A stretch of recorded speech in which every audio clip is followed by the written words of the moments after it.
여러분 안녕하십니까. 생방송 포커스 전북 20일 안문석입니다. 얼마 전에 민주당이 김한길 대표 체제로 새로운 출발을 했습니다마는 전북 지역 출신은 지도부에 입성하지 못했습니다. 새누리당 지도부에도 지역을 대표할 만한 인물은 없습니다. 때문에 지역의 주요 현안들이 추진되는데 문제가 되지 않을까 우려하는 목소리가 높습니다. 생방송 포커스 전북 20일, 오늘은 변방이 된 전북 정치라는 주제로 토론하는 시간 갖도록 하겠습니다. 시청자 여러분도 참여하실 수 있습니다. 의견은 자막으로 소개를 해드리겠습니다. 전화는 270-7373입니다. 그럼 먼저 취재 내용 보시고 토론 시작하겠습니다. 지난 30년간 전북에서 일당 독주 체제를 굳혀온 민주당. 그러나 여론조사에서 드러났듯 이른바 안철수 현상은 오는 10월 재보궐선거와 내년 6월 지방선거의 최대 복병으로 떠올랐습니다. 잇따른 공천 잡음과 단체장 비리, 토지주택공사 유치 실패 같은 전철만 되풀이한다면 민주당은 뿌리째 흔들릴 전망입니다. 당원이 중심되는 전수조사부터 시작해서 그 안철수 현상이라는 새정치의 그 파도를 넘을 수 있는 변화와 쇄신을 해야 된다고 보고 있습니다. 집권 여당인 새누리당도 사정은 마찬가지. 완주, 전주 통합 등에 뒤늦게 목소리를 내지만 전북 도당의 리더십 부재와 지역 현안의 역할 부재로 신뢰를 얻지 못하고 있습니다. 전국적인 정당이라고 하면 그렇게 해서는 안 되는 거죠. 소수자를 끌어안고 약자를 끌어안고 그렇게 했을 적에 비로소 통합이 되는 것이고. KBS 전주총국과 MBC, 전북도민일보가 실시한 여론조사 결과는 이러한 정치 지형도와 향후 전망을 여실히 보여줍니다. 여야 정치권의 위기 속에 새 정치를 바라는 도민들의 욕구는 더해가고 있습니다. 그러나 이른바 안철수 현상 역시 차별성 없이 그 실체를 드러낸다면 찻잔 속의 태풍으로 끝날 수도 있다고 경고합니다. 생방송 포커스 전북 20일, 오늘은 변방이 된 전북 정치라는 주제로 토론 진행하겠습니다. 먼저 오늘 나오신 패널 소개해드리겠습니다. 유성엽 민주당 국회의원 나오셨습니다. 예, 반갑습니다. 이강로 전주대 경학부 교수이십니다. 안녕하십니까. 김경한 새누리당 익산당협위원장이십니다. 반갑습니다. 이경재 전북일보 수석 논설위원 나오셨습니다. 안녕하세요.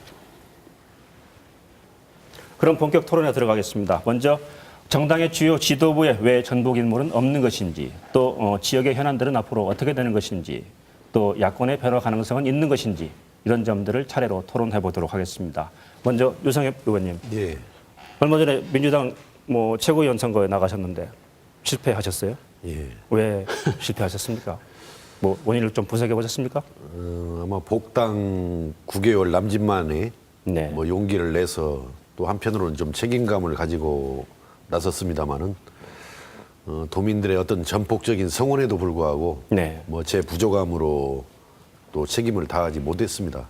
어떻든 우리 도민 여러분들께 참으로 송구하다는 말씀을 드리고, 또 한편으로는 부족한 사람에 대해서 그래도 많이 도와주신 데 대해서 이 자리를 빌어서 감사의 말씀을 드립니다. 예. 이강로 교수님. 민주당은 누가 뭐래도 호남 기반 정당이라고 할 수 있는데 이번에 호남 출신이 거의 없죠. 네. 광주 출신이 지명직 최고위원이 된 것, 그것이 전부인데 이런 현상에 대해서 어떻게 보십니까? 예, 일단 먼저 우리가 생각해 볼 것은 전북 출신 인사를 어떻게 규정하냐라는 문제로 볼 수 있는데, 만약에 이제 이것을 전라북도의 지역구를 가지고 있는 분으로 우리가 제한시켜 이야기를 한다면은 저는 이것은 큰 문제가 아니라고 봅니다. 오히려 이제 장기적인 관점에서 순환적으로 봐야 될 것 같은데, 즉 현재 전라북도에서 활동하고 계신 여러 의원들이나 정치인들께서 좀 더 능력을 발휘하시고 그리고 이상이 강화된다면은 조만간 곧 지도부에 입성할 수 있으라고 봅니다. 네. 김경한 위원장님. 네. 민주당뿐만이 아니고 새누리당도 지도부에 또 전북 지역 출신은 없다. 지역민들이 또 불만이 많습니다. 맞습니다. 새누리당은 왜 지도부에서 전북 출신들을 배제하는 것입니까? 먼저 이제 저도 그 최고위원 출마해서 낙선을 했습니다만은, 네. 우리 중앙의 새누리당 중앙 당직자들의 의식이 문제라고 봅니다. 이번에 대선에서 보면 호남에서 전북이 최초로 30년 만에 예. 대선 득표를 13%를 했는데 전북의 최고위원을 배려하지 않고 전남했다는 것은 그만큼 중앙 당직자들의 의식의 변화가 없다. 네. 그래서 그런 반면에 전북에 좀 힘을 길러야 되겠다. 그래서 아마 우리 전북 새누리당 11명 위원장들도 책임이 있지만 예. 이렇게 중앙당이 아직도 그런 구태의연하게 호남하면 전남 광주를 배려하는 이런 구태의연한 지금도 그런 정치를 하고 있다는 데에서 같은 새누리당이지만 저희 새누리당 11명 모두가 상당히 실망하고 예. 또 그렇게 하고 있습니다. 그래서 예. 앞으로 전북 새누리당 11명 당협위원장들은 어떻게 해서든지 정말 혼연일체가 돼서 중앙당의 여러 가지 당직 또 최고위원 앞으로 문제에 대해서도 중앙당이 강력히 항의해서 중앙당의 그런 당직자들의 태도 변화를 앞으로 만들어내겠다 그런 각오를 가지고 있습니다. 지금까지 그런 얘기를 많이 하셨을 거 아닙니까? 많이 하고 또 이번에 사실적으로 전북에 대해 배려한다고 그렇게 또 약속도 했습니다. 네. 그런데 마지막에 이렇게 배려가 안 돼서 저희가 도민들도 실망하고 저희들 실망했는데 앞으로는 정말 중앙 당직자부터 새누리당 당직자 변화해야 된다. 네. 전국 정당을 하는데 그 전북은 특히 호남의 관문입니다. 네. 전북에 당연히 전북에서 최고위원이 나와야 되고 또 전북 호남은 전북이 이끌어가야 된다 저는 그렇게 보고 있습니다. 네. 그렇기 때문에 앞으로 이제 중앙당과 가구 역할을 할 수 있는 그런 걸 만들어내겠다는 또 그런 생각을 갖고 있습니다. 네. 네. 이경재 의원님, 얼마 전에 정부 인선에서 전북 인사들이 많이 빠졌다, 들어가지 못했다 해서 이런 프로그램도 했었습니다. 이경재 의원님 그때 나오셨습니다. 근데 또 이제 정당의 지도부에서도 전북 인사가 못 들어갔다. 이래서 또 이제 이런 토론도 하게 되는데 이런 것들에 대해서 지역 여론이 안 좋을 것 같습니다. 어떻습니까? 네, 매우 안 좋죠. 토론 주제가 변방이 된 전북 정치인데 아주 그 적절한 표현 같습니다. 지금 1987년 평화민주당 체제 이후에 여당도 그렇고 야당도 그렇고 정당 지도부에 그 입성하지 못한 이런 전례가 거의 없어요.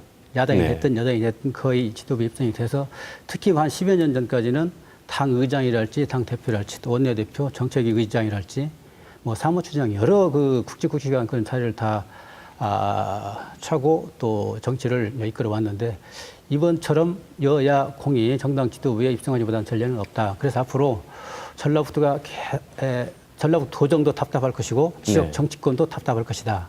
특히 이제 민주당이 문제인데 민주당 민심은 지금 아주 좀 복잡합니다.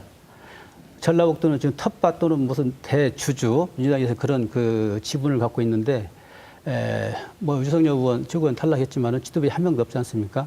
오늘날 왜 민주당이 이런 결과가 됐는지 전라북도가 왜 이렇게 갈수록 정치력이 약화되고 왜소해지는지 중요한 문제가 아닐 수 없고 그 결과는 결국 전라북도 발전이랄지 도민 이익과 결부되는 문제이기 때문에 중요한 현안이고 민주당의 문제를 짚어본다고 한다면은 작년 대선 총선은 아주 여건이 좋았습니다. 특히 대선 같은 경우는 60% 이상이 정권 교체 입구가 있었어요. 그걸 네. 살리지 못하고 선거를 망쳐버렸단 말입니다. 그리고 그 대선 이후에도 정치 쇄신 과제들 많이 내걸어서 공약으로 안철수 현상과 더불어서 많은 공약을 내걸었는데 예컨대 뭐 세비 30% 삭감이랄지 겸직 금지랄지 또는 그 연금제 폐지랄지 또 뭐 정당 명부제랄지 비례대표랄지 여러 가지 그 계획 과제들을 했는데 대선 이후에 지금 손을 대지 않고 있지 않습니까? 네. 이제 5사 전당대회를 통해서 그걸 한다고 그러는데 그것도 두고 봐야 되겠고 이런 정치 쇄신 과제를 추동하지 않고 미적거리면서 놓아둔 겁니다. 그러니까 네. 불신이 쌓이는 거죠. 예. 그러니까 안철수 현상이 다시 도져가지고 지금 뭐 엊그저께 KBS 여론조사 보니까는 안철수 신당의 실체도 없는 신당이 지금 45% 정도가 나왔고 민주당 지지율이 뭐 한 22% 정도. 이건 말도 안 되는 거죠. 국회의원 한 명 있는 실체도 없는 신당이 국회의원 127명 있는 민주당이 이런 식으로 이렇게 굴욕적인 도민 지지를 받는다는 것은 반성해도 크게 반성해야 될 것이고 특히 전라북도 어떤 발전이랄지 도민 이익과 결부된 문제이기 때문에 지역 정치권이 좀 자성을 하면서 돌파구를 마련해 나가야 되지 않을까. 이게 과제라고 볼 수가 있겠습니다. 예, 뭐 이제 본격적으로 이제 토론을 해야 될 것 같은데 이강로 교수님, 뭐 지금 여러 가지 말씀하셨습니다. 이경재 의원께서 조금 한국 정치를 연구하시는 입장에서 분석을 하면 전북 지역이 소외되는 현상 이게 뭐 정부 인선에도 그렇고 뭐 정당의 지도부 인선에도 그렇고 빠지는 현상 이게 왜 그렇습니까?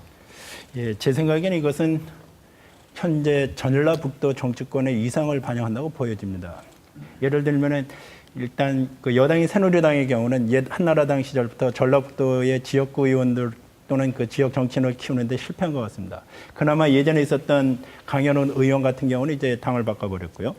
그 다음에 이제 민주당의 경우를 보면은 특히 노무현 정부 때 이후로 상당히 많은 유력 정치인들이 지역에서 활동을 했고 또 정부에서도 주요한 역할을 수행한 적이 있었습니다. 그러나 이런 분들이 지역구를 옮겼다든가 또는 일부 유력한 정치인들 같은 경우 선거에서 졌다든가 또는 공천을 받지 못해가지고 이와 같은 유력한 정치인들이 중앙에서 활동할 수 있는 여지가 많이 떨어졌다고 봅니다. 그렇지만 이와 같은 것은 지금 여기 우리 유 의원께서도 계시지만 새로운 세대라고 이야기하기는 좀 그렇습니다만 새로운 분들이 좀 더 성장을 하고 또 그네들의 능력을 발휘하게 되면은 아무래도 좀 더 나은 결과가 나올 것이라고 봅니다. 물론 이러한 것은 이제 새누리당에서도 나름대로 여러 가지 지역의 의원을 내기 위해서 또는 정치권에 발을 들이기 위해서 많은 노력을 하고 있는데 아마 그와 같은 노력이 결실을 얻게 된다면은 아무래도 좋은 전라북도의 위상이라든가 이해관계를 대변할 수 있는 그와 같은 발전이 있을 것으로 생각됩니다. 네, 유승엽 의원께서 조금 반론하셔야 될 것 같습니다. 지역에서 많이 훌륭한 인물이 많이 안 나온 것도 중요한 이유가 된다. 그런 얘기를 하셨습니다. 이강로 교수님께서. 어떻든 지금 현재 우리 그 전라북도 내에서 민주당이 상당히 좀 어려운 상황을 맞고 있는 것은 사실이라고 생각을 합니다. 네. 작년 총선에서도 이제 전국적인 이야기입니다만은 총선에서도 네. 전국적으로 일당이 될 것이다라고 예상을 했지만은 또 일당에 어떤 진출하는데 실패를 했고 또 대선에서도 이제 패배를 했단 말이죠. 네. 기본적으로. 이제 그래서 그런 어떤 도민들께서 민주당에 대한 그런 어떤 염려, 걱정이 기본적으로 많은 터인데 특히 이제 전북 정치권을 보면은 그 11명 국회의원 중에서 작년 19대 총선에서 예. 이제 7명이 초선으로 상당히 많은 숫자가 이렇게 물갈이가 네. 되었단 말이죠. 네. 그러니까 이제 도민들께서는 너무 이제 초선으로 7명이 물갈이가 이렇게 되다 보니까 네. 과연 이 무게감을 가지고 좀 제대로 일을 해낼 수 있을 것이냐 이제 이런 우려도 또 있는 것이고 또 이제 특히 이번 전당대회에서는 이제 제 책임입니다만은 또 제가 최고위원으로서 지도부 진출에 이제 이렇게 실패를 하다 보니까 이제 그런 우려가 커집니다만은 저는 앞에서 아까 우리 이강로 교수님 말씀하신 대로 지금 이 순간만 너무 떼놓고 우리가 너무 지나치게 걱정만 하고 우려만 하는 것은 또 그것도 바람직한 일만 아니라고 봐집니다. 아까 같이 네. 또 장기 순환적으로 이렇게 네. 봐야 한다는 측면이라면은 지금같이 좀 어려운 때가 있으면은 우리가 보다 더 좀 힘을 기르고 노력을 해서 또 이 다음 단계에서는 보다 더 좀 진전된 보다 더 좀 무게도 좀 실린 단계로 갈 수도 있기 때문에 네. 우리가 지금 도민들께서 우려하는 상황을 그대로 인정을 하고 또 받아들이면서도 보다 더 좀 분발하는 계기로 삼는다면은 항상 이렇게 우울한 경우만 있지는 않을 것이다. 그래서 인정할 건 인정하고 또 반성할 건 반성하고 또 이 노력에 나간다면은 좋은 날도 예. 빠른 시일 내에 오리라 이렇게 생각을 하기 때문에 네. 다 함께 또 힘을 좀 모아보자, 내보자 이렇게 말씀을 드립니다. 네. 이경재 의원님, 지금 이 의원께서는 희망적인 얘기를 하셨습니다만 네. 어떻습니까? 지금 11분 국회의원 지역에 있는데 이분들이 응집력이 떨어지는 것도 이 힘을 발휘하지 못하는 이유다. 이런 얘기도 하고 있는데 어떻습니까? 현재 처해 있는 이 상황이 일시적이고 또 앞으로 나아질 어떤 기대감이 있다 이렇게 두 분 말씀하셨는데 저는 그렇게 보지 않고요. 왜냐하면 현재 상황이 아주 중요하다고 보는 겁니다. 왜냐하면은 왜 전라북도 정치권이 정치를 이렇게 약화됐는가? 응집력이 없는 거예요, 지금. 11명 국회의원 있지만은 다 겉돌고 더구나 그 초선 의원이 지금 7명이나 되지 않습니까?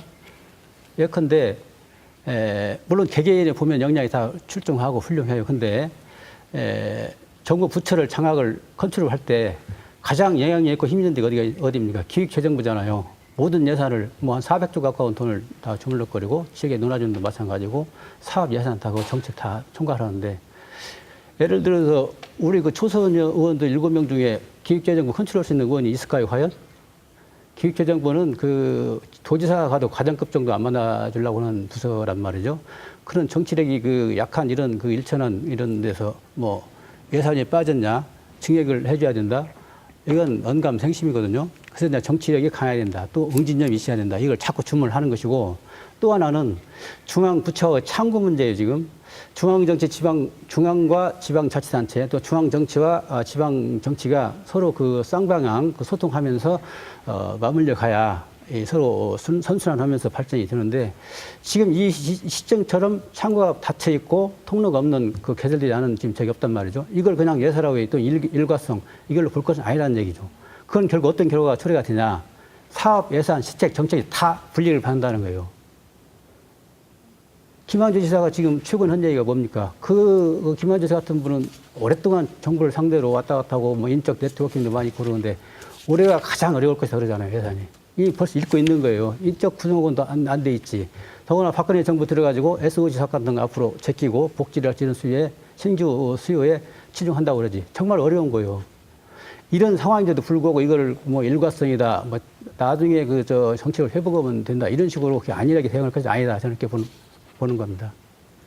유승민 의원님 반론하시겠습니까? 물론 이제 뭐 아까 이제 초선으로 7명으로 이렇게 물갈이가 되고 또 과거에는 뭐 여기서 당 대표, 대통령 후보, 뭐 대통령 출마하시는 분들까지도 있는데 이제 그분들이 계셨다가 이제 서울로 지역구를 이렇게 옮기시다 보니까 갑자기 어떤 좀 진공 상태, 공백 상태 같은 그런 심리적인 어떤 느낌을 뭐 갖는 것은 지극히 또 당연한 일일 수 있다 이렇게 생각하는데 그래서 이제 좀 중량감이 좀 떨어진다 이런 부분은 뭐 저희들이 인정할 수 있는 부분인데 그러나 이 초선 의원들 한 분 한 분이 상당히 그 의욕과 열정을 가지고 또 열심히 나름대로 그 어떤 한계도 또 있지만은 또 최선을 다하는 노력을 하고 있고 아까 그 응집력이 없다라는 부분은 조금 또 보기에 따라서는 그런 견해가 있을 수 있겠습니다만은 저는 18대 이제 19대 경험을 네. 하고 과거에는 좀 들어서 이제 들은 이야기로 이렇게 짐작을 하지만은 응집력 부분은 뭐 지금 현재 우리 19대 국회만큼 우리 그 도내 의원들이 수시로 머리를 맞대고 예. 또 현안에 대해서 논의를 하고 또 역할 분담도 하고 이제 이런 부분들을 보면은 응집력이 떨어진다라는 부분은 지나치게 좀 기우 아닌가 이렇게 예. 봐서 예. 뭐 저는 좀 또 뭐 우리 이경재 그 수석 논설위원께서 이제 지적하신 부분은 좀 보다 더 좀 힘을 내서 잘하라 이런 당부의 말씀으로 알고 좋은 말씀으로 잘 소화해서 받아들이도록 노력을 하겠습니다. 네, 김경환 위원장님 예. 어떻습니까? 지금 이제 민주당이 많이 도내에서 힘들어하는 상황인데 네. 새누리당이라도 대안 세력이 되면 좀 더 지지율이 올라가고 많은 사람들한테 희망을 줄 수 있을 것 같은데 그런 역할을 좀 하고 있다고 보십니까?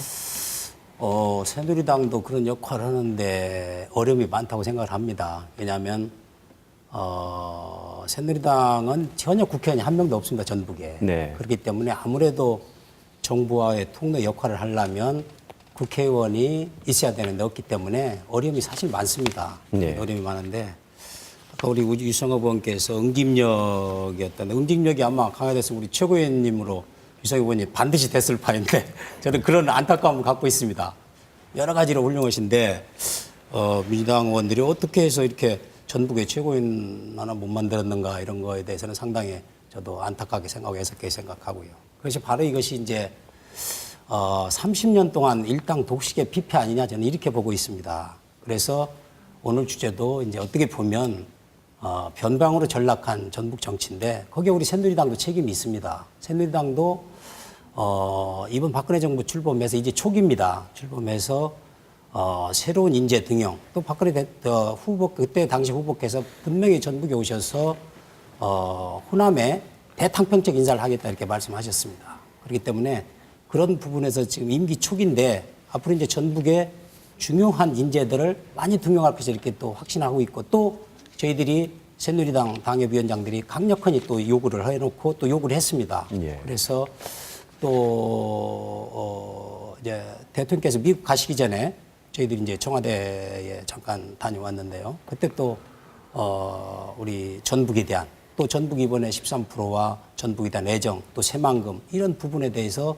좀 전북의 새로운 애정을 좀 가져달라는 말씀도 드렸고 그렇기 때문에 아마 앞으로 우리 국회의원은 없지만 새누리당 당협위원장들은 적극적으로 중앙 요로의 그런 인재 등용 예산 또 대형 국책사업 발굴 이런 부분에 대해서 전북 도민들의 힘을 받아서 일을 하겠다는 그런 걸 확고하게 갖고 있습니다. 예. 그래서 혹시 아까 참 예. 방금 말씀 중에 도민들께서 오해하실 소지가 있어서 제가 좀 말씀을 드리면은 아까 도내 의원들 간의 응집력이 부족해서 유성엽이가 최고위원 진입에 실패했다 이제 이런 부분인데 사실은 50% 비중을 갖는 그 대의원 부분 또 30% 비중을 갖는 권리당원 부분에서는 유성엽이가 뭐 좋은 성적은 아니지만 당선권에 네. 들어갔습니다.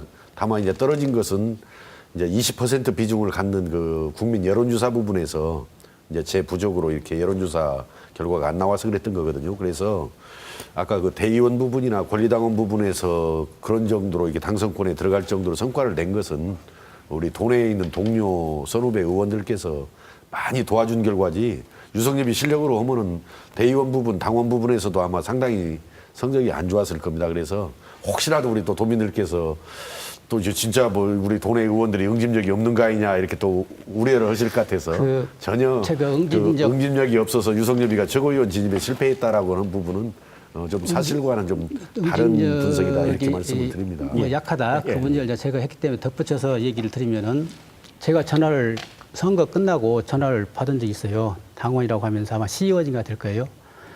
그 지구당 위원장, 당협위원장이죠, 국회의원이죠. 과연 이럴 수가 있느냐. 오더를 내리는데 전라북도 출신 유성엽이 있는데 왜 다른 사람 찍으라고 오더를 내리냐. 이럴 수가 있느냐. 전화를 실제로 제가 그런 전화가 당사자에 제가 왔습니까? 받은 사람이라니까요. 이건 뭐 간담회 오고 그 반대 목소리 안 내는 것이 응집력이 아니고 이게 바로 응집력인 거예요, 이게가. 뭐 그런 일은 없었던 것으로 네. 저는 알고 있습니다. 그러니까 저도 그게 유성엽 의원님 말씀에 일부 공감하는 부분이 있습니다. 예. 저도 이제 새누리당 최고위원을 출마했는데 저도 11명이 출마했는데 이제 본선에 저도 예선 2명이 탈락해 본선에 올라갔어요. 네. 그래서 9명이 본선을 했는데 저도 계속 저 당원 투표 이런 데서는 뭐 5등까지 저희는 5명을 뽑습니다. 5등, 네네. 6등 계속 갔어요. 네. 근데 국민상대 여론조사에서 네. 국회의원을 한 번도 안 했기 때문에 네. 김경환이가 누구냐, 어디 사람이냐 이 자체를 모르기 때문에 여론조사에서 제가 꼴찌를 했습니다. 예. 그래서 탈락을 한 거예요.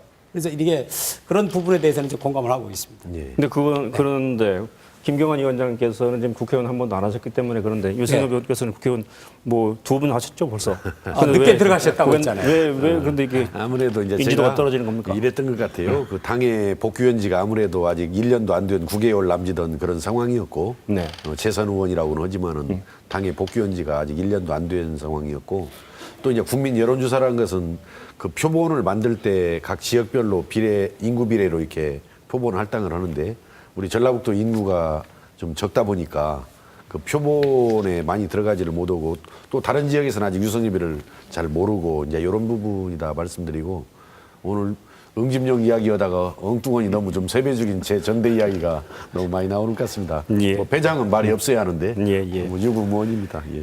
이강훈 교수님 이 원칙적인 이야기가 되겠습니다만은 뭐 민주당이 이제 지도부의 호남색을 좀 탈피하고 지역색을 탈피하는 것이 장기적인 관점에서는 정당 발전을 위해서 도움이 되는 측면도 있지 않습니까? 예, 그거는 원래 그 민주당 자체가 추구하는 바가 혼합색 탈색을 많이 강조하고 있습니다. 일종의 우리 전북에서 보면은 이율배반적으로 들릴지 모르지만 사실 집권을 하기 위해서는 전국적 지지를 받아야 되거든요. 네. 이제 그와 같은 관점에서 보면은 지금 제가 이야기할 때 순환적으로 장기적으로 보자라고 말씀드린 것은 아무래도 이제 현역 정치인들이 많은 활동을 하고 그것을 통해서 국민들에게 평가를 받고 그것을 통해서 이제 위상이라든가 영향력이 확대되는 것으로 생각하고 있습니다. 그래서 제안은 지금 뭐 우리 여기 계신 그 유 의원만 아니라 다른 새누리당에서도 활동하는 여러분들이 계신데 저는 좀 긍정적으로 보고 있습니다. 좀 낙관적으로 보고 네. 있기 때문에 아무래도 지금 이와 같은 현상은 좋은 상태라고 보고 있습니다.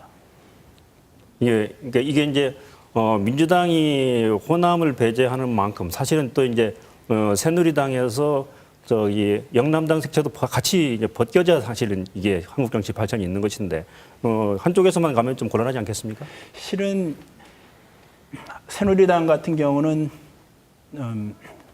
이 호남 지역에서 전혀 지역구 인원을 내지 못했지만 실은 지난 12월 죄송합니다. 작년 4월 선거에서 두 분이 일단 당선 가능성이 언급이 된 적이 있었고 그리고 부산, 경남에서는 실제적으로 민주당 출신 의원들이 있습니다. 그래 이제 어떻게 보면은 장기적으로 지역 탈색이 점차 완화되는 추세인 것 같고 그러나 더 중요한 것은 양당 모두 이 지역에서 참신한 인물을 키우고 그네들이 활동할 수 있는 여지를 줘야 되는데 현재 제가 보기에는 작년 국회의원 선거라든가 대통령 선거를 통해서 그 같은 벽의 한계가 조금씩은 넘어지고 있는 것 같습니다. 조금씩 완화되고 있는 것 같습니다. 그래서 예. 좀 더 장기적인 관점에서 지금의 정치 변화의 흐름을 봐야 되지 지금 순간으로 보기에는 조금 근시안적이라고 생각이 듭니다. 예.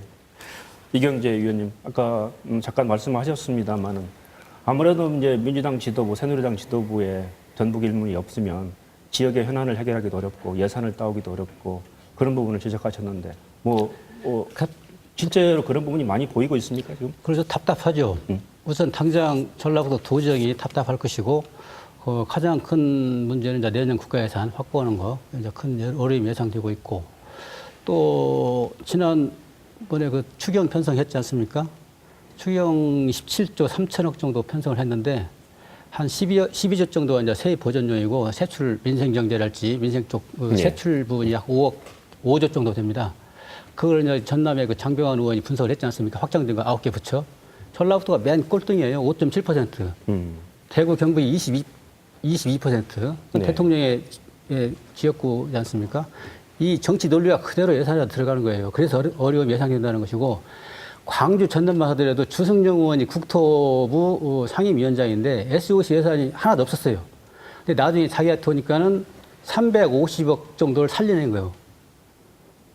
한 개인 의원이 350억을 살리는 겁니다. 하고 전남 광주가 1,400억대, 전라북도는 570억대. 이렇게 갭이 차이가 벌어지고 있어요, 지금. 그럼 전라북도 국회의원들 뭐하고 있냐, 이거죠, 이게. 지역에 내려가지고 무슨 뭐 마을 다니면서 40명, 50명 모아놓고 간담회 하면서 나 이렇게 했다. 마을 뭐 하수도 뭐 다 했다고 그러죠. 이런 걸 해야지 국회의원이지. 그것은 지방 의원들이 해야 하는 것이고. 전라북도 국회의원 이러고 있다. 이 실정을 제가 얘기 드리는 것이고. 이게 단적인 예지만 앞으로 어려움이 많을 것이다. 그 정치적인 문제도 마찬가지입니다. 당장 내년 지방선거가 예상이 돼 있지 않습니까? 당 지도부에 한 명 넣어서 물론 국회의원들이 뭐 한다고는 하지만은 의사결정하고 소외되고 의사결정이 소외되고 중요한 정책 결정이 소외되고 주민 의사가 반영될 통로가 없지 않습니까? 내년 당장 지방선거부터 아마 가까울 겁니다. 지방의 정치권도. 이런 문제들이 바로 코앞에 닥쳐 있는데 이걸 그냥 일시적인 문제랄지 안전하게 대응해서는 안 된다. 제가 자꾸 그걸 강조를 하는 거예요. 이런 사례를 보면은 엄청난 그 파장이 있는 그런 현안들이 지금 벌어지고 있습니다. 제가 가진 자료로는 그 지난번 추경 때 우리 전북 그 예산액이 1,368억 원으로 된 아까 우리 이 의원님 아까 500몇 억이라고 이렇게 말씀을 하시는데 그건 좀 확인을 좀 더 해봐야 될 것 같고요. 제가 가진 자료는 지난번 추경에서 확보된 예산 중에서 우리 전북 몫이 1,368억 정도 이렇게 되어 있고 다만 이렇게 봅니다. 그 추경이라는 것은 어떤 부득이한 상황에서 기성립된 예산을 일부 변경시키는 거 아니겠어요? 네. 제가 파악해 본 바로는 우리 도에서 희망했던 사업 중에서는 아마 익산 미륵사지 국립박물관 승격 그 검토비 설계비 아마 3억 원이 우리가 좀 요청을 했는데 그 추경 편성 확정 과정에서 좀 누락된 것 외에는 아마 전라북도가 희망 사항들은 뭐 크게 누락된 것은 이제 없었다. 물론 뭐 다른 지역에서 더 많은 비중으로 또 가져갔는지는 모르겠습니다만은 그러나 어떻든 그런 예산이라든지 사후 확보에서 환경은 어려우니만큼 보다 더 저희들이 좀 더 노력을 해야 될 사항이다 이렇게 말씀을 드립니다. 예. 그 추경이 추가로 그 플러스가 된 걸 저희는 확인 않기 때문에 그런데 장병환 의원이 낸 보도자료 그걸 보면은 이게 보도자료입니다. 9개 부처 확정된 예산 그걸 지금 얘기를 하는 거예요. 9개 부처. 9개 부처만 하다 보니까 500몇 억이 모양이었는데 전체적으로 아마 그 추경 예산 규모가 17조에서 이제 순세출이 5조 3천억인데 그중 전라북도는 그중에서 5.3% 최하위, 충북 강원보다도 적습니다. 이가 최하위 594억이구만요. 강원은 6.3%, 대구 경북이 27%가 갔습니다. 예. 그러면 이제 위원장님. 모두 이 정치권의 책임이라고 봅니다. 저희들도 이제 뭐 국회의원은 못 오고 있지만은 또 정치인 한 사람에서 국민들께 참 송구스러운데요. 지금 전라북도 보면 재정 자립도가 최하입니다. 지금 전남이 뭐 수치상은 최하인데 전남, 광주는 같은 생활권이지 않습니까? 전남, 광주를 합치면 올라갑니다. 전북이 옛날에는 강원도, 충북 이런 데가 전북을 못 따라왔어요. 근데 지금 이렇게 전북이 재정 자립도가 최하에 했다는 것은 앞으로 이렇게 이런 현상을 우리 미래 후손들에게 넘겨줬다는 것이 우리 정치권으로서 큰 책임을 가져야 됩니다. 예. 그래서 우리 새누리당뿐만이 아니고 민주당도 역시 11명의 국회의원은 국회에서 정말 투쟁이라도 해서 예산을 많이 확보해서 우리 전북의 그런 사업들을 잘 추진되도록 이렇게 만드는 것이 우리 정치인의 목이라고 저는 생각을 합니다. 예. 실제로 근데 새누리당에서 국민연금 기금운용본부 같은 거 네. 실제로 공약을 했거든요. 뭐 공약이라고 얘기 안 하는 분도 있습니다만 어쨌든 뭐 네네. 공식적으로 약속을 했습니다. 네. 했는데 이제 지금은 좀 지지부진한 상태입니다. 사실 그게 이제 새누리당이나 뭐 정부에서 좀 노력을 해야 되는 거 아닙니까? 네, 그게 이제 뭐 잘 아시지만은 이제 400조를 이제 국제적으로 펀드를도 조성하고 400조를 운영하는 거 아닙니까? 세계 3대 말하자면 네. 가장 큰 기금 조성인데 이게 이제 세계를 상대로 하다 보니까 네. 이제 네트워크 형성이 서울에 중심이 돼 있습니다. 네. 근데 지금 민주당에서 6인 협의체 구성하자고 하고 있죠. 예. 그래서 우리도 그걸 지금 준비를 하고 있습니다. 그래서 새누리당에서 이걸 누가 반대한다 이건 아닙니다. 아니고 또 대통령께서 이걸 공약으로 한 건 아닙니다. 공약을 한 건 아니고 예를 들어서 그 밑에 이제 총괄본부장 오시고 또 국회의원 오셔서 좋다. 그거 만들어내자. 이렇게 한 부분이기 때문에 새누리당도 책임이 있습니다. 또, 그 담당, 장관이 진영 예. 장관입니다. 그 예. 전북 출신입니다. 그래서 저는 이렇게 생각합니다. 우리 새누리당도 그 진영 장관한테 강력하게 또 요구를 했습니다. 예. 그런데 민주당 의원님들께서도 좀 강력하게 해서 이건 기금운용본부를 전북에 이전하는데 지금 장관께서도 대답을 않고 있습니다. 예. 지금 현상이. 예. 그것도 우리 새누리당에서는 적극적으로 추진을 해달라고 또 요구를 했습니다. 그래서 중앙당에서도 중앙당 당직자들도 그런 방침을 알고 지금 준비를 하고 있는데 그래서 그런 부분에 대해서 이제 그런 여러 가지 몇 가지 부분만 해소가 되면 뭐 전북으로 당연히 가져야 된다 이렇게 보고 있습니다. 예. 근데 이 문제는 말이죠. 기금운용본부 문제는 네.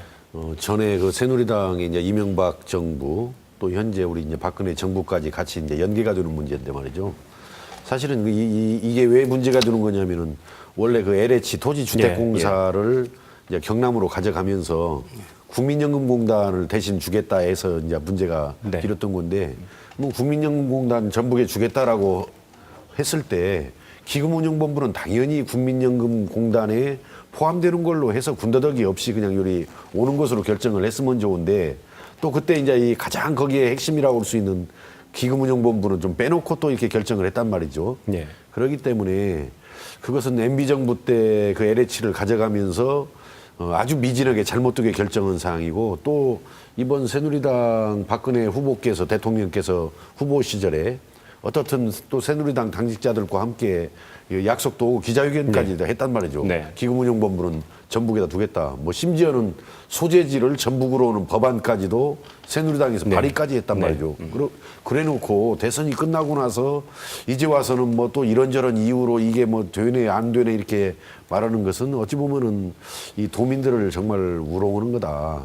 그래서 물론 뭐 우리 민주당 의원들도 야당이지만은 노력을 해줘야 할 일이지만은 새누리당에서도 지난 대선 과정에서 논의가 있었고 또 그렇게 법안까지도 막 발의할 정도로 어색한 법안입니다. 사실은 예. 어디 특정 기관의 예. 소재지를 예. 법률에다 명시하는 것은 그게 정관사항인데 그런데 법률까지 넣어서 도민들로 하여금 믿게 만들고 기대를 하게 했단 말이죠. 근데 네. 그것이 이행이 안 된다라는 것은 정말 이것은 어떤 정치의 하나의 그 약속 이런 측면에서도 예. 논란의 대상이 아니고 빨리 결정을 해야 될 지금 상황이다. 그 상황이 확정된 건 아니고요. 예. 지금 우승 의원 말씀대로 당연히 전북에 와야 된다고 봅니다. 근데 이게 대통령께서 그때 후보 당시에 뭐 하겠다고 기자회견 한 건 아닙니다. 그 밑에 이제 총괄본부장 뭐 의원 이런 분들이 기자회견을 했죠. 당연히 그 국민연금공단이 오는데 기금운용본부는 그 하나의 부서니까 같이 와야 된다 하는 것은 그때 당연히 말씀한 거고요. 또 솔직히 우리 새누리당 위원장들이 가서 아무리 이야기해야 국회에서 이 진영 장관이나 차관 불러서 국회에서 강력하게 좀 해서 예를 들어서 그 진주 의료원 뭐 파업한다고 하니까 민주당 의원들이 삭발하고 뭐 좀 이렇게 이리 시위도 하고 그렇지 않습니까? 근데 우리 민주당 의원들 11분들은 지금 뭐 열심히 투쟁을 하고 있다고 하지만 실적으로 가시적으로 보여주는 게 없어요. 그래서 좀 진영 뭐 우리 전북 출신이니까 좀 국회에서 좀 불러다가 그것은 확실한 좀 뭐 답을 좀 도민들께서도 만들었으면 혹시 좋겠습니다. 저희들도 뭐 힘을 보탤게요. 도민들께서도 이거. 잘 아셔야 우리 하니까. 도민이 원하는 거니까. 여러 예. 노력을 하고 있지만 지난번에 사실은 최규성 그 위원장 방으로 진영 장관 불러가지고 네. 또 김한주 도지사께서도 올라오시고 해서 그 자리에서도 심도 있는 밀도 있는 서로 논의를 했거든요. 그러니까 네, 이야기 뭐 들었습니다. 민주당에서도 손 놓고 있는 건 아닌데 네. 이제 중요한 건 뭐냐면은 그래도 결정권을 갖는 것은 정부 여당이니까 또 정부 여당의 약속이니까 정부 여당에서 그냥 약속을 이행해버리면 되지 이행을 안 하면서 민주당보다 왜 노력하느냐라고 하는 것은 조금 적반하장적인 그게 아니 역방이 그런 아니라 성격이 그 있는 맞습니다. 겁니다. 그 말도 일리가 있고요. 예. 그래서 이렇게 일당 독식의 비판은 많다. 그래서 이제 앞으로 선거에 좀 새누리당도 한두 분이라도 좀 보내서 같이 좀 예. 투쟁할 수 있는 예. 그런 여건을 만들면 전북이 훨씬 그 이번 추경도 보고 그렇게 보면 그러다 보니까 우리 전북이 네. 자꾸 못 살게 되고 알겠습니다. 낙후되고 재정자립도 취하율이 떨어지고 이런 부분에 대해서 서로 같이 노력하자 하는 겁니다. 알겠습니다. 제가 책임이 없다는 거 여기서 아닙니다. 너무 머무르면 안 되니까 다음으로 네, 네. 가겠습니다. 예, 지난번에도 이 주제 가지고 토론했었거든요. 네.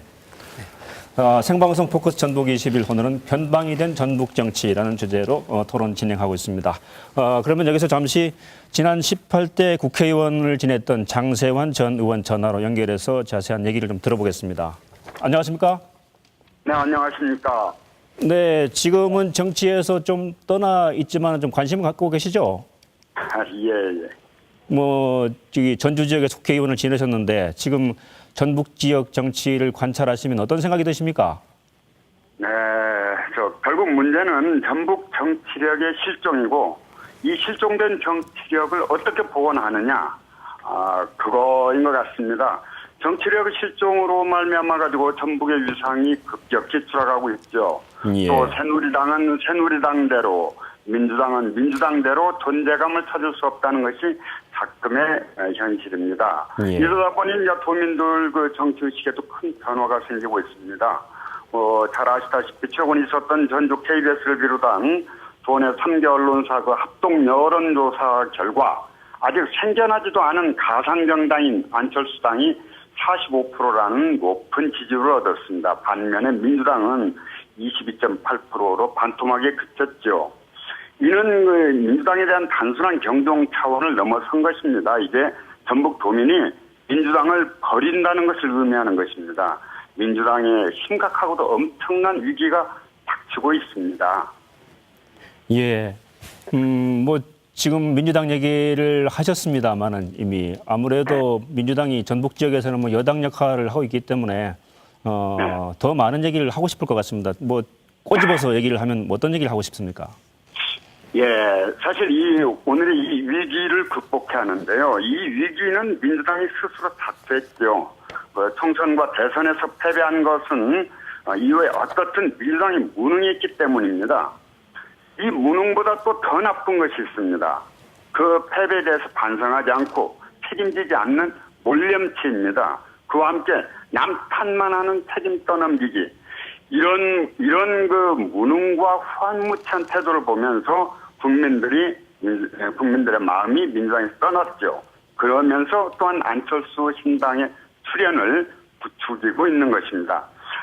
저는 지금이라도 민주당이 총선 대선 패배의 책임자를 가려내서 응분의 조치를 취해야 합니다. 그리고 새롭게 변화하고 혁신해야 한다 생각을 합니다. 이런 과정을 생략하면은 민주당은 아마 미래 희망이 없을 것입니다. 어느 순간 흔적도 없이 사라질 수도 있습니다. 예, 알겠습니다. 감사합니다.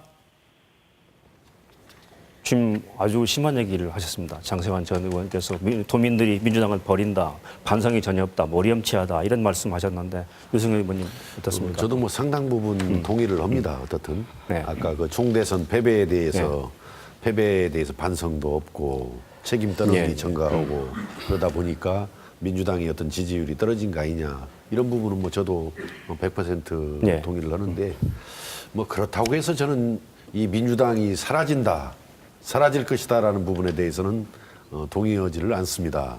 문제는 지금 현재 안철수 가상 신당이 뭐 지지율이 뭐 40몇 %라고 아까 네, 네. 여론조사 결과를 네. 말씀을 하셨는데 저는 이것은 아직도 그 기성 정치에 대한 어떤 실망 예.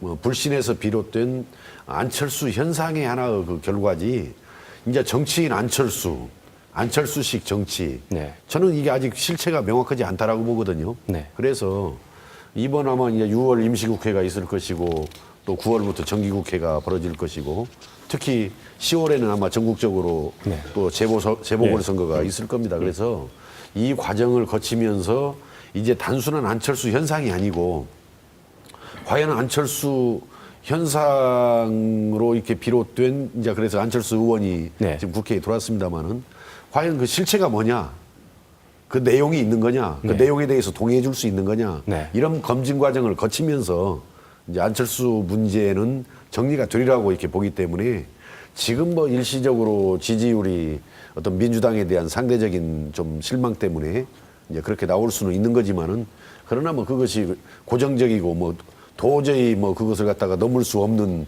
이런 벽처럼 생각하는 것은 좀 그것도 너무 안이한 판단이다. 좀 두고 볼 일이다. 이렇게 봐지고 아까 말씀드린 대로 이제 민주당이 그렇다고 뭐 두고만 봐서는 안 되고 안철수식 정치보다도 더 과감한 새로운 정치 또 어떤 새로운 개혁 방안을 제시를 하면은 얼마든지 또 민주당이 과거의 어떤 60년 전통의 그 민주당이 가졌던 그런 어떤 저력을 회복해낼 수도 있다 이렇게 보기 때문에 뭐 저는 두 가지 문제가 이제 같이 이제 진행이 되는 거죠. 네.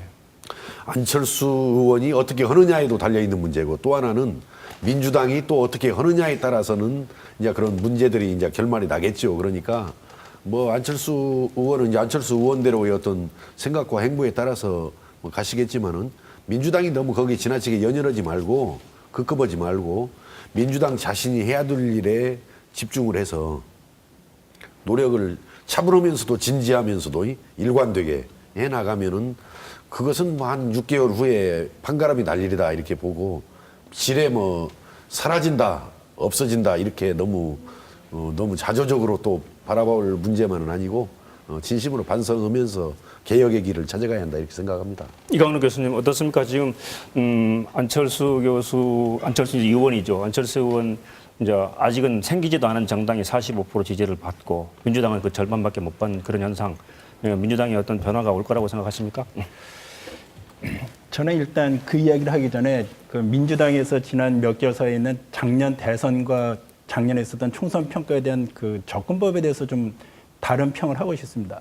실제적으로 보면은 많은 분들이 작년 총선과 대선에서 민주당이 당연히 이길 것이고 이긴 것을 놓쳤다. 그래서 그것에 대해서 실패한 사람들을 찾아내서 뭐 심한 경우 단순한 반성만이 아니라 뭐 어떤 분은 응징해야 된다라는 이제 그런 극단적인 평가까지 나오는데 이런 이야기를 하는데 보면은 정권 교체가 이루어지지 못한 데한 그 안타까움 또는 민주당을 사랑하는 그런 생각의 발로라고도 볼 수 있습니다. 그런데 우리가 이것을 다시 생각해 봐야 될 것이 있는데 과연 작년 총선과 대선에서 민주당이 과연 필승할 수 있는 구조였냐? 저는 그건 아니라고 봅니다. 사실 수많은 가변적 요소가 있었고 또 하나는 이제 민주당이 2007년, 2010년 두 번 대선에서 실패했습니다. 그렇다 해가지고 민주당이 사라질 것이 저는 다르게 보고 있는데 일단 보면은 한나라당 같은 경우도 지금은 새누리당입니다.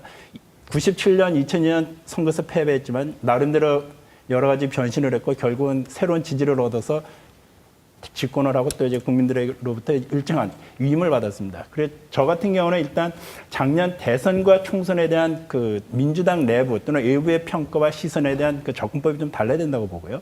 그다음에 이제 제가 말씀드리고 싶은 것은 그 연장선상에서도 우리가 볼 수 있는데 작년에 이미 여러분들도 이야기를 하시지만 안철수 현상과 안철수 자체는 구별해서 봐야 된다고 봅니다. 물론 지금 보면은 전라북도에서 45%에 해당하는 분들이 만약에 안철수 신당이 나온다면은 그것을 지지하겠다고 하고 여기에 따라서 50%가 넘던 민주당 지지가 가상정당과 비교해 볼 때 20% 초반으로 뚝 떨어지거든요. 근데 저는 이것은 사람들이 바라는 기대와 현실과는 다르다고 봅니다. 특히 이와 같은 그 민주당에 대한 가상신당과의 비교가 오히려 민주당에게는 좋은 요소로 작동할 수 있을 것 같은데 첫째는 이것이 이제 민주당으로 하여금 도민들이 또는 주권자들이 생각하고 원하는 것이 무엇인지 경각심을 주고 민주당으로 하여금 뭔가 변신할 수 있는 강한 촉매제가 될 수 있을 것 같습니다. 그래서 이제 이와 같은 관점에서는 오히려 민주당이 서로 응집하고 새로운 변신할 수 있는 기회가 될 수 있을 것 같고요. 또 다른 하나는 우리나라 정치에 있어서 제3당의 실체를 말씀드리고 싶은데 1990년대 지금까지 보면은 진보 정치 세력을 제외하고 제3당은 거의 사라졌습니다. 그게 지금 우리가 보면은 안철수 신당이라는 것이 개인에 의해서 또는 개인을 중심으로 이념을 중심으로 된 것이 아니라 어떤 현상이라는 거기 때문에 실체로 우리가 구체하기 상당히 어렵습니다. 그리고 과연 유권자들이나 국민 이런 분들이 어떻게 안철수 현상을 하나의 실체로 받아들이는지에 대해서 우리가 다시 한번 엄격하게 봐야 되는데, 저 같은 경우는 아직까지 안철수 신당에 대해서는 좀 더 객관적으로 볼 필요가 있고, 여기에 대해서 너무 심각하게 민주당과 대비시켜서 특히 호남 지역에서 보는 것은 아직은 좀 이르다고 봅니다. 근데 그런 말씀을 실제로 이제 작년 대선 때도 안철수 현상이 뭐 심각한 건 아닐 수도 있다 이런 얘기를 많이 했거든요. 네. 그러다가 이제 안철수 그 당시 교수가 관두고 다시 좀 사라질까 했는데 다시 이번에 국회의원이 된 다음에 새로운 바람이 또 일어나는 것 같은 모습을 보인단 말이에요. 그렇다면은 실체가 좀 있다고 봐야 되는 거 아닙니까? 근데 또 좀 부연해서 이제 제가 좀 말씀을 드리면은 이제 설령 이제 아까 이제 창당되지도 않았지만 이제 안철수 신당이 만들어진다고 했을 때 네. 45% 정당 지지도가 45%라고 하더라도 내년 이제 어떤 재보궐선거라든지 지방선거에 안철수 의원 본인이 출마할 수 없는 거 아닙니까? 이제 후보들을 내세워야 할 건데 과연 그 안철수만한 그런 어떤 관심이나 지지를 끌어낼 만한 훌륭한 후보를 과연 내세울 수 있느냐도 하나의 변수가 될 겁니다. 그 부분이. 예. 만약에 그냥 기성에 있는 어디 있는 사람들을 그냥 끌어모아가지고 후보로 내보냈다. 그럼 안철수 신당이라는 정당의 이름만 가지고 과연 아까 45%가 정확하다 하더라도 예. 그걸 과연 실제 투표 결과로 끌어낼 수 있겠느냐. 예. 이런 문제들까지가 있기 때문에 예, 알겠습니다. 종합적으로 좀 봐줘야 할 문제지. 알겠습니다. 뭐 토론을 수치가 열띠게 지금, 하다 보니까 시간이 다 됐습니다. 그래서 마무리 발언 시간을 드리겠습니다. 1분 정도 드릴 테니까 이경재 의원님부터 정리를 한번 해주시죠.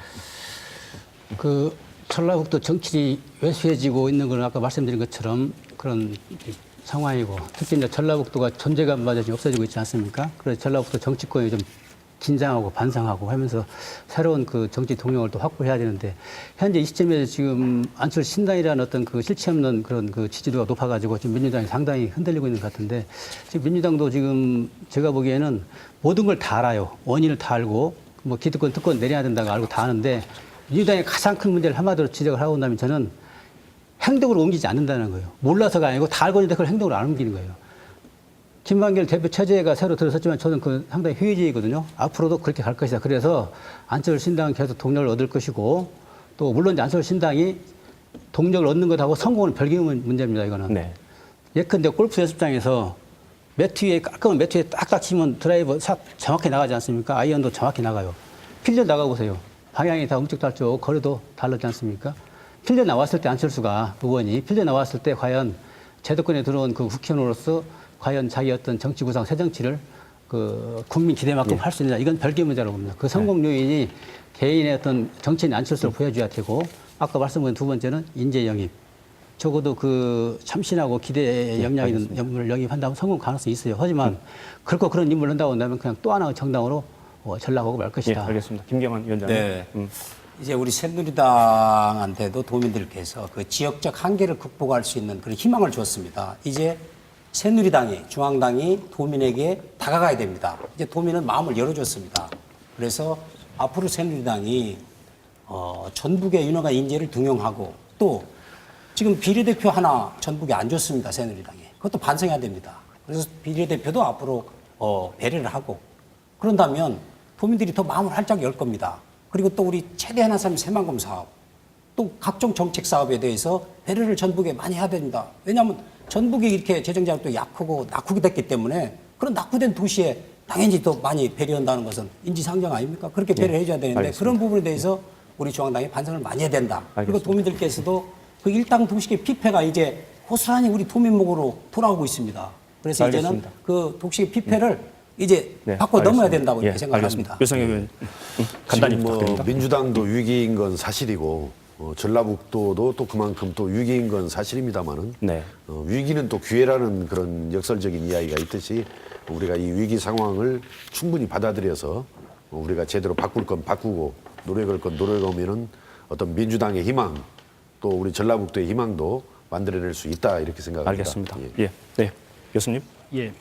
간단히 부탁드립니다. 예, 실제적으로 유력 정치인이라든가 의원들이 양당 지도부에 들어가서 전북 현실을 반영하는 건 사실 상당히 중요하다고 봅니다.